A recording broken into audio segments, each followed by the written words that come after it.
Hey guys, Dr. Sean Patterson here. Just wanted to chat with you a little bit about this lovely virus, this COVID-19 coronavirus. Um, just was looking over a lot of stats. A lot of people are so stressed out, and I see both sides.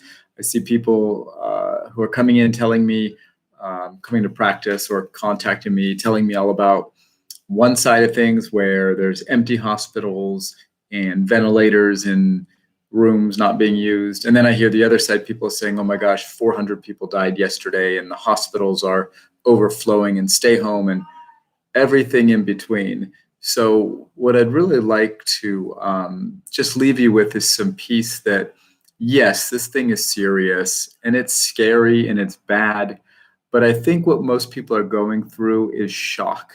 Shock because we're kind of victims of a busy life where I don't mean to be rude, but we're ignorant and we are just unknowing of what's really going on in this world. And I don't mean that to be rude, but myself included in a lot of ways. Just causes of death a year per day. You guys would be shocked if you knew. So I'm going to give you a few kind of comparisons. We'll start with just the basic flu. The basic flu every year kills about 50,000 people in America. And it really does that through 4 primary months, November, December, January, February. So let's just say 40,000 of the 50 die during those 4 months because that's cold and flu season.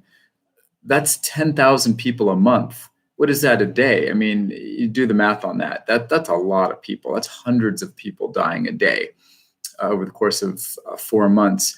And yes, this corona has killed quite a few people, but I don't know that it supports that it kills more than the flu. Now, given it is highly lethal, meaning more people get the flu, and that's why a certain amount die, but it's a lower percentage of the people that get it that die. But to the point, the people dying from the coronavirus, generally speaking, the older you are, the more at risk you are. 85 and older is the highest percentage of death, and then 75 to 84, 65 to 74, it goes on and on. In fact, the highest death rates or people being hospitalized for the coronavirus, about 60% are age 55 and older, with, like I said, the majority being in those decades. I really wish they broke it down more to help you understand.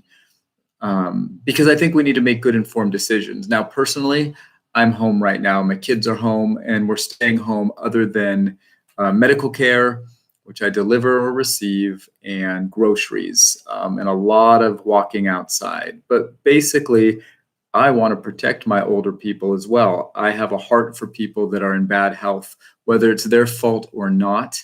They're in bad health. This thing caught us kind of when we weren't looking, and I want to slow down spread. But in my opinion, it's going to go through the country. I'm sure half of us at least are going to be exposed, and very few of that half of the 327 million people in America are going to go symptomatic.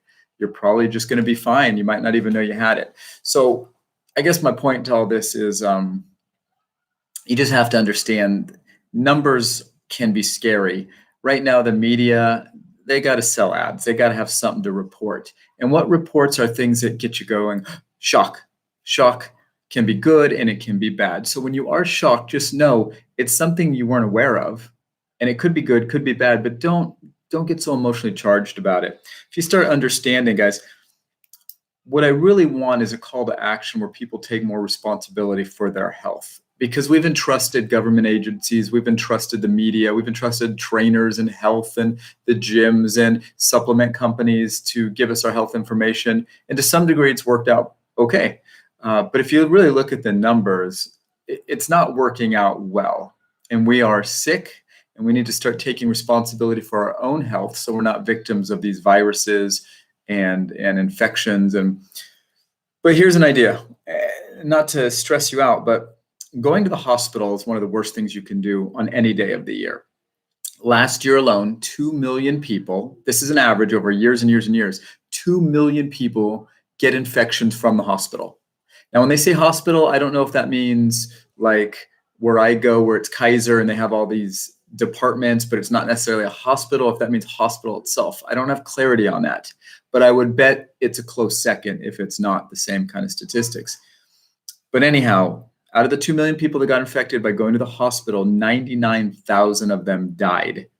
That is 8,100 per month. That is 271 deaths every single day, 365 days a year, year after year after year. 271 deaths just from going to the hospital. It has nothing to do with what you went for. You got an infection in the hospital. Okay. I believe that's killing more and will kill more by far than the coronavirus. I could be wrong about that, but as of now, the way the percentages are looking, the common flu kills 50,000, okay, in our country. And like I said, it's mostly in 4 months. So 10,000 a month, 8,000 a month for hospital infections, 10,000 a month during flu season for the flu. And there's just so many other deaths, you guys. I mean, I don't want to be morbid, but did you these accidental injuries like auto accidents and overdoses and poisonings, things like that? 400 people of chronic lower respiratory failure. Who knows that many people dying every day? And like I said, the adjusted flu for a 4-month would be about 333 people a day. So, I mean, these are just stats. Most of this comes from World Health Organization and the Center for Disease Control, which is the World Health governing body that tracks things in our country's health and the health libraries and things. So I'm not taking this off Wikipedia. I'm not taking this off, not that I don't love Wikipedia and Google, but I'm using trusted government-sponsored or government-run websites to report this. So anyway, guys, I just had a little fun with numbers. If you were to break things down for just the Sacramento area, say, because I'm near Sacramento, with our infection rates of this thing, it really looks like, in my opinion, there'll probably be a few hundred people in the Sacramento region that die of the coronavirus, which is a fraction of the people that are going to die from the flu and hospital infections and car accidents and overdoses and all those things combined. It's pretty shocking how many people are going to die in Sacramento this month alone. And in the country and in the world, you guys, it's just a lot of people are dying, and most people are dying from preventable illnesses. Obviously, if you're 85 and older, 75 and older, you're going to be at a higher risk of death because you have more miles on you. You've had more wear and tear. Your body's not as strong, theoretically, although I wouldn't say you get weak because you age. I think that's a disease of senility. But I wanted to just create this video to spend a few minutes telling you guys we need to take responsibility for our health. Healthy, strong bodies rarely die of these things. Healthy, strong bodies rarely die of these things. As you get older, I would be a little bit more concerned to take care to stay in. And I'm not talking about like the governor's order to stay in. We all should stay in right now. I think it's important to be compliant, wash your hands, social distancing. We've gone so far, let's ride this out. But then let's strengthen ourselves. Let's hire health professionals like me, like my colleagues, that can help you figure out a very sensible, responsible way to care for your body, not based on lousy data, not based on the food pyramid, not based on ignorance that, everything's about calories in, calories out, or if your labs look good, you're healthy, or if you're 20 or 30 pounds overweight, no big deal, or if you're waking up with 100 milligrams of sugar in your blood every morning, no big deal. There's so much bad information out there.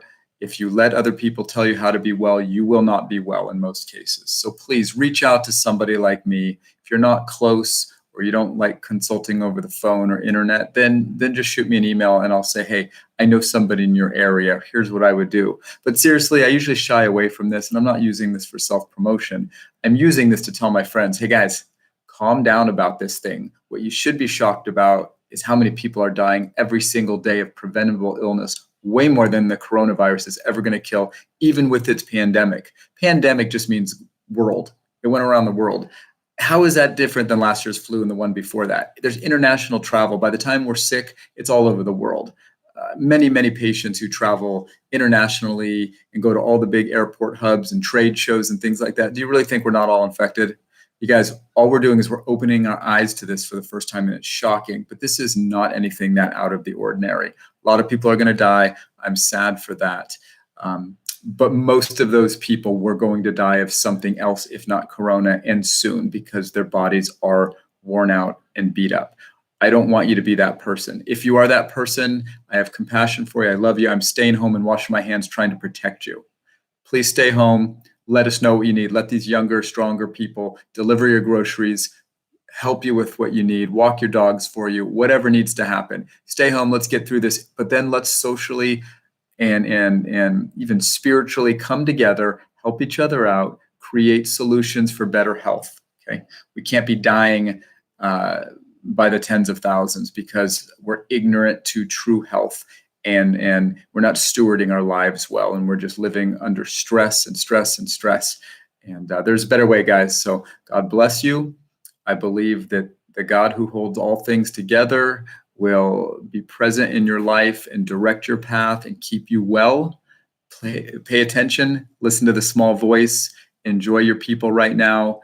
Don't get caught up on sweating the small stuff, which I'm so good at. Please don't do that. That's just a waste of your energy and your vitality. Have a great day, and we'll look forward to chatting again soon. Please share this with friends, and please comment and send me emails, drshawnpatterson@gmail.com, DRSEANPATTERSON@gmail.com. I want to know what's going on. I love when people send me things with statistics and things that are enlightening, things that are hopeful, things that just make us feel better. Even a little conspiracy theory once in a while. Hopefully some of it's true here and there, because I go crazy reading some of these things. But I believe it's wired in us all to do well and be our best selves. So let's go get it, be our best selves, love our people, and don't sweat the small stuff, guys. Have a great day, and God bless you.